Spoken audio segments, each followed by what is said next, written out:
Hola a todos y bienvenidos a Lunas Tenebrosas, donde leyendas, historias y el misterio campan a sus anchas. Ya sé que hace tiempo que no he subido ningún vídeo, la verdad es que entre una cosa y otra no he tenido mucho tiempo y la verdad me he retrasado un poco, pero ya he vuelto con más ganas y a ver si ya de una vez me organizo para ir subiendo vídeos más cercanos en el tiempo y no llevarme mucho tiempo entre un vídeo y otro. Dicho esto, hoy vengo a hablar del ente que acosó y violentó a Doris Bitter, hasta tal punto que unos investigadores llegaron a estudiar su caso. Y esto produjo que fuera uno de los casos más conocidos a nivel internacional, tanto que se acabó haciendo hasta una película llamada Ellen. Si os gusta el vídeo, dadle un me gusta, comentad lo que os ha parecido y si os gusta el canal, indudablemente suscribiros. Dicho todo esto, comencemos. El 22 de agosto de 1974, en la ciudad de Culver City, en California, unos investigadores llamados Kerry Gaynor y Barry Taft estaban dando una conferencia en una librería local sobre la investigación paranormal. Tras la conferencia se les acercó una mujer de unos 30 años de edad más o menos llamada Doris Bitter, que vivía en una pequeña casita con su hija de 6 años y sus hijos de 10, 13 y 16 años, cada hijo siendo de un diferente padre. Por aquel entonces sufría emocionalmente las consecuencias de varias relaciones abusivas, lo cual la llevó a buscar consuelo en el alcohol. Bitter les solicitó a los investigadores que visitaran su casa, alegando que el lugar estaba embrujado. En una entrevista posterior con los investigadores, ella llegó a admitir que había espíritus en su casa, produciendo golpes en las paredes y voces extrañas. Lo más macabro de su relato fue cuando llegó a afirmar que había sido violada salvajemente por 3 fuerzas invisibles, 2 que la sostenían de las manos y otra que consumaba el ataque. Hay que señalar que otras fuentes llegan a afirmar que fue una amiga de Doris Bitter la que llegó a contar a los investigadores la historia de su amiga, y estos acabaron accediendo a entrevistarla en su casa para conocer su caso. Taft y Gaynor inicialmente no creyeron la versión de Doris, principalmente debido a que el contacto físico con los espíritus u otro tipo de entidades es algo bastante inusual y con frecuencia es una sensación bastante fugaz. Además, que una fuerza lo suficientemente potente como para hacer lo que Doris explicó era algo bastante inaudito, incluso en el mundo de la investigación paranormal. Sin embargo, Doris les dijo que los seres se le habían mostrado delante de otros testigos. Ella llegó a afirmar que había sido atacada en presencia de sus hijos, que incluso le dejaban moretones y marcas de mordidas en el cuello. Durante un ataque en particular, el hijo de Doris trató de intervenir cuando la oyó gritar, lanzándolo a través del cuarto, rompiéndose un brazo debido al ataque. Esto último llamó la atención de los investigadores, llevando los equipos de fotografía a la casa de Doris. Desafortunadamente, el caso de Doris Bitter nunca se investigó de una manera competente y casi medio siglo después es imposible estar seguro de mucho de lo que se ha dado por cierto. Muchas personas que participaron en la investigación han muerto desde entonces. Sin embargo, hay muchas piezas con las que se puede armar una suposición razonable de lo que sucedió en 1974. Por otro lado, se tienen las afirmaciones y conclusiones de Taft que se pueden examinar en contraste con la evidencia que ofrece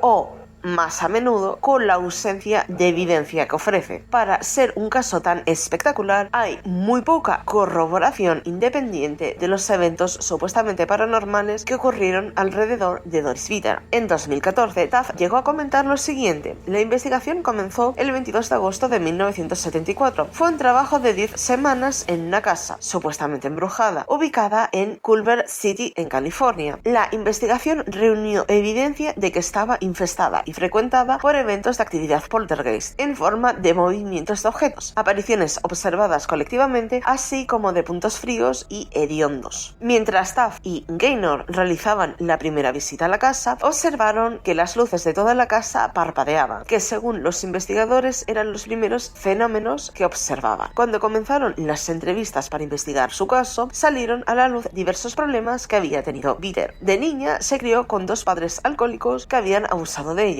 y sufrió por otra parte maltrato escolar. Tuvo diversos matrimonios fallidos y era consumidora frecuente de alcohol y en ocasiones de drogas. Por otra parte, durante la primera entrevista al hijo adolescente de Doris en la cocina, los armarios se abrieron de golpe, ollas y sartenes se caían con la violencia sin que nadie las tocara. Además, todos los presentes alertaron de algún tipo de presencia en el dormitorio. Las fotografías que fueron tomadas con una Polaroid no salían correctamente o simplemente salían blanquecinas. Sacaron inmediatamente a Doris de la casa para observar con asombro que los fenómenos que estaban ocurriendo desaparecieron y las fotografías realizadas con la misma cámara y con el mismo cartucho de película funcionaban con total normalidad.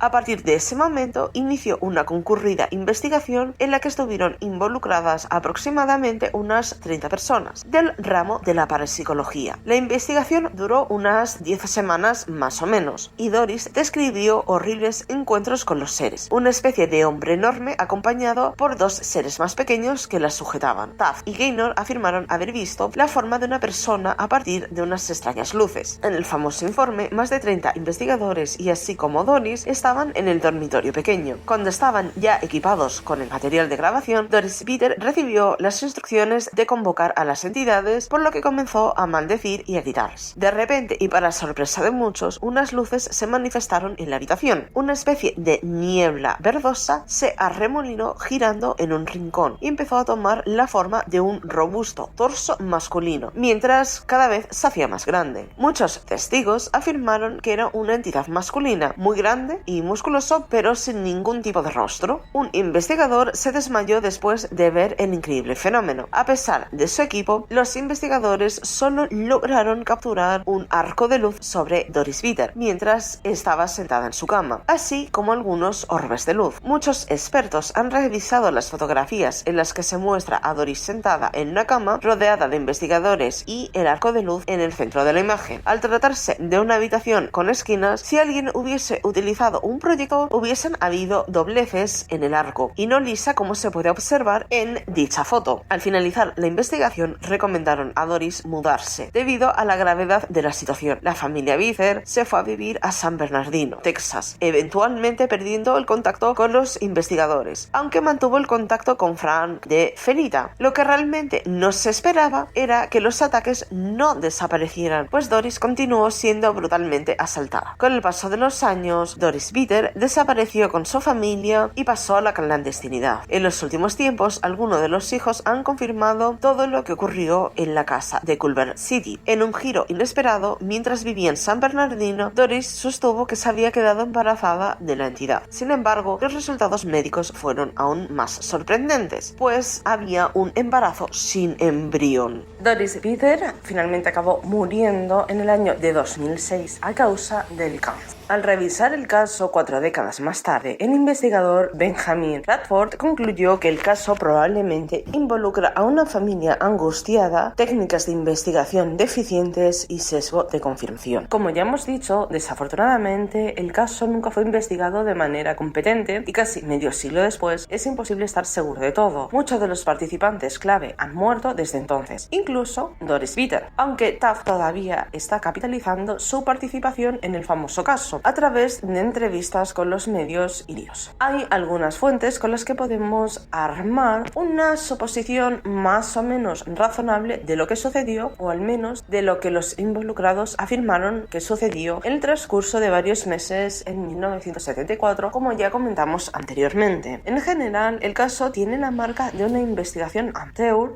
disfrazada con el imprimatur de una afiliación a la UCLA y un participante con un doctorado. Los investigadores hicieron poco o ningún esfuerzo por establecer un protocolo, evitar que las personas contaminasen la escena o detectar y mucho menos prevenir el fraude. El hecho de que Taft no solo se crea que es psíquico, sino que sugiere que una sesión de espiritismo sería una técnica de investigación válida, habla mucho de su credibilidad. Taft también llegó a afirmar haber investigado unos 3.500 casos de fantasmas, embrujos, apariciones y poltergeist en el transcurso de unos 30 años, un promedio de 117 casos al año, uno cada 3 días. Si es cierto, aún más asombrosa que su prodigiosa productividad es la aparente ausencia de buena evidencia que lo demuestre. La falta de pruebas de Taft sería un problema menor si otros corroboraran su historia. Curiosamente, a pesar de que más de 50 personas supuestamente estuvieron presentes en un momento u otro, ninguna parece haber presentado relatos o pruebas. La falta de corroboración independiente es curiosa, seguramente dada la notoriedad del del caso, al menos alguna de las docenas de testigos presenciales de una asombrosa actividad paranormal habrían aprovechado su participación en un libro, artículo o fama nominal. Y en realidad, con tantos testigos con cámaras, ¿por qué no hay docenas de fotos inexplicables para que Taft, Gaynor y Wilde las examinen? A pesar de su apariencia científica, la investigación está plagada de graves violaciones de los protocolos de investigación, principios escépticos y pensamiento crítico. Taft revive la vieja tendencia de si yo no puedo explicarlo, entonces nadie puede, afirmando que evidentemente que lo que documentaron no puede ser explicado o contabilizado por ninguna teoría o modelo físico, científico convencional. No es de extrañar que el caso haya recibido relativamente poco escrutinio escéptico a pesar de su notoriedad. Muchos casos de historias reales, de supuestos fantasmas, poltergeist o otro tipo de entes involucran a personas asustadas, desesperadas y en algunos casos con enfermedades mentales. Por otra parte, no hay razón para pensar que la historia de Bitter sea un engaño total. En cambio, al revisar las descripciones totalmente no corroboradas de los eventos que inspiraron a la película, parece una mezcla de perturbación psicológica, poder de sujeción e incompetencia investigadora por los demás, poco notable por parte de personas bien intencionadas que sinceramente pensaron que se habían topado con un caso asombroso de actividad paranormal. De acuerdo con Ciaran O'Fele, del Departamento de Psicología de la Buckinghamshire New University en Londres, Reino Unido, Doris Bitter sufría del síndrome de las personas embrujadas, que define como persecuciones recurrentes y sistemáticas de anomalías subjetivas y objetivas. Estos signos o síntomas se atribuyen tradicionalmente a espíritus y a lo sobrenatural. En efecto, los investigadores observaron malas relaciones entre Doris y sus hijos. Hubo peleas entre los hermanos y su casa estaba en malas condiciones físicas. Incluso había sido condenada a demolición en 2 ocasiones, aunque el hijo del medio luego refutó esta afirmación en una entrevista de 2009. Si bien el caso de Doris Bitter fue extremo y sensacional,